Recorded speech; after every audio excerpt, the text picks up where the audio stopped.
Welcome back to the Delaware Way. I'm Larry Menti. We continue our conversation with Mark Fields, who is the executive director of the Grand Opera House in Wilmington, and now the executive director at the Playhouse at Rodney. It's a new name. Playhouse on Rodney Square. Okay, Playhouse on Rodney Square. You're gonna have to market that more, so I can. So I'll just know it.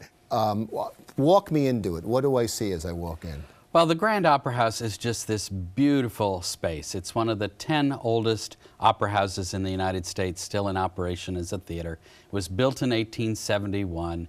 It's got this beautiful cast iron facade. The building was built in a partnership between the Masons and the city of Wilmington. And so there are Mason symbols built into the facade.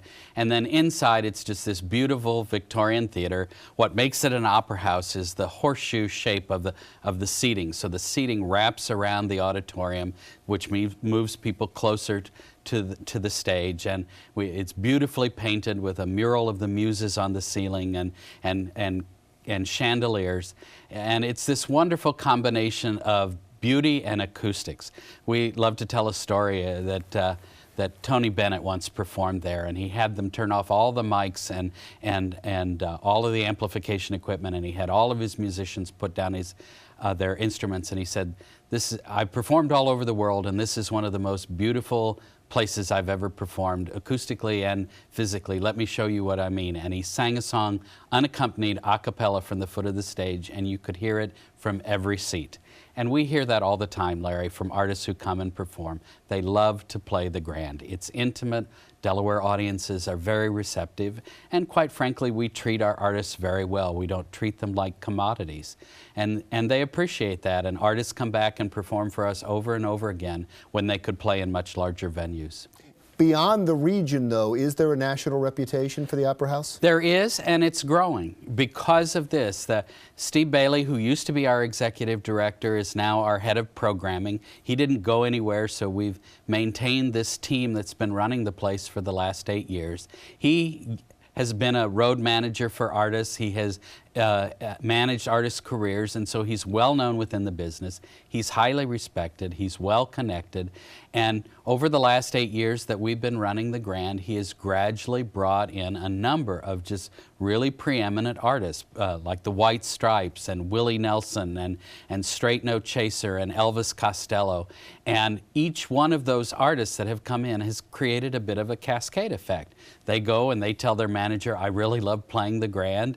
And so the reputation is growing, and we now have artists contacting us that they want to have what we call the Grand experience. And the architecture of the Grand and some of the elegance inside the Grand, has it been historically recognized? We're a nationally historic place. There have been too many changes that have been made to the inside of the building since it was originally constructed in the 1870s to be considered a historic landmark, but we are on the National Registry of Historic Places. So even though you've talked about the future of the Playhouse, you have the Opera House, and they're real close to each other. It's similar seating. How are you going to split the artist up? Well, there are logical places that most artists are going to play. Give me, for instance. Well, anything that we would do that would be symphonic would be in the Opera House because it's designed for that. Opera, we have 3 resident companies, a resident opera company, a resident symphony, and a resident ballet. Almost all of them are certain to stay most of the time in the Grand because it's designed for that kind of performance. I get that. What about the White Stripes? The White Stripes are not likely to play a size of venue like this again anyway. That's right. That's a good point. They came because they had never played Delaware, and well, they're not even together anymore. Yeah. And so one of the things that this will allow us to do is it'll give us the flexibility that if we have the opportunity to present an artist who is available, we now have 2 venues that we could put them in.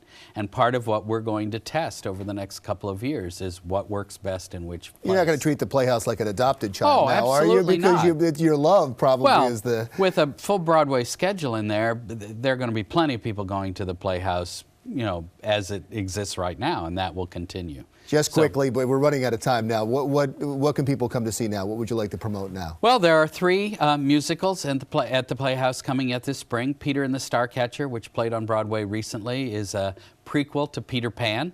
And Camelot and Guys and Dolls will finish up the spring season at the Playhouse.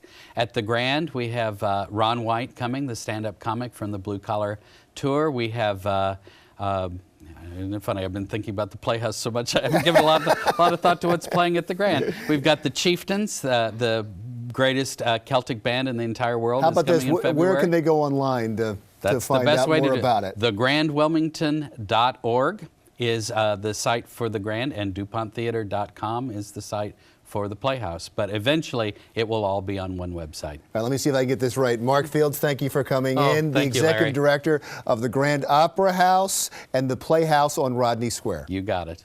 Great. Thank you. We'll be back to talk a little bit about Longwood Gardens with the Executive Director of Longwood Gardens when the Delaware Way continues.